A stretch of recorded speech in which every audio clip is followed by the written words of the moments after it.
I don't know what it is about this month, but it has incentivized game developers to be like, didn't we make a game last decade?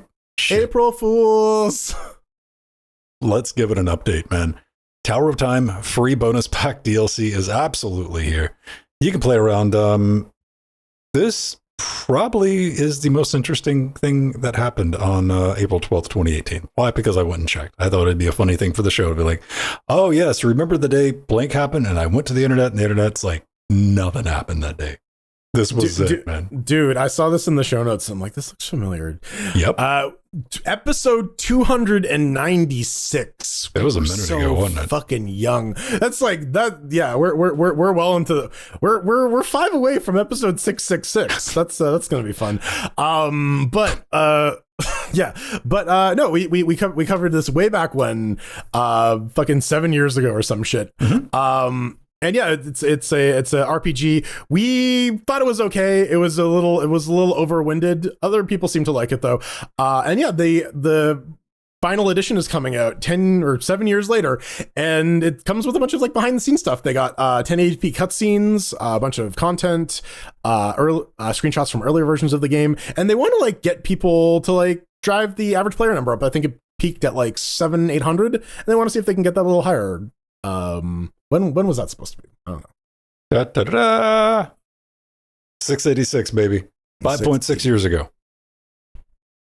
So something went down. Now, this is actually, they've been averaging about, 20, 25, the occasional 26 recently. And this has got it to shoot up to 181. So at least 181 people have re-downloaded and cracked this game back open. I looked, I'm like, oh, man, that would have been dope with multiplayer.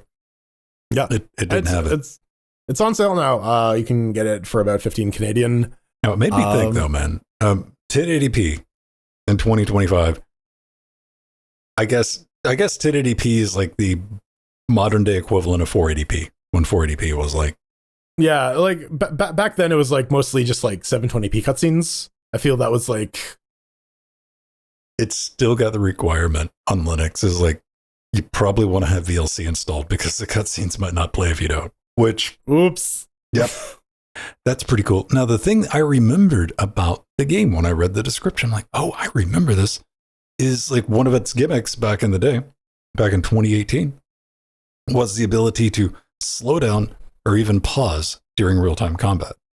Yes. And is it what I don't know? I'm sure somebody can like help me out. Was that mechanic? I know that's something you can do in the Final Fantasy remix. Mm-hmm. When did that get reintroduced? Because I see like switching between characters, and like when you go into the menu, everything slows down.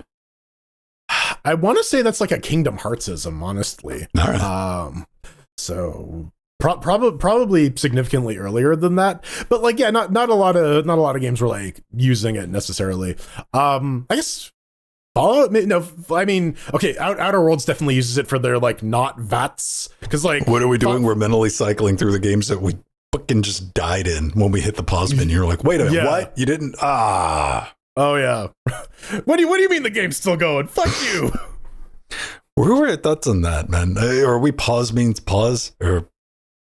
Yeah, I am team pause means pause. I got. Sometimes you got to go to the bathroom, man. Like.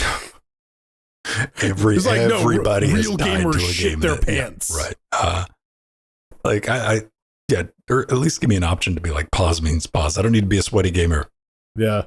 Mom, bring me the bucket. Oh my God. Get the bucket, Mom.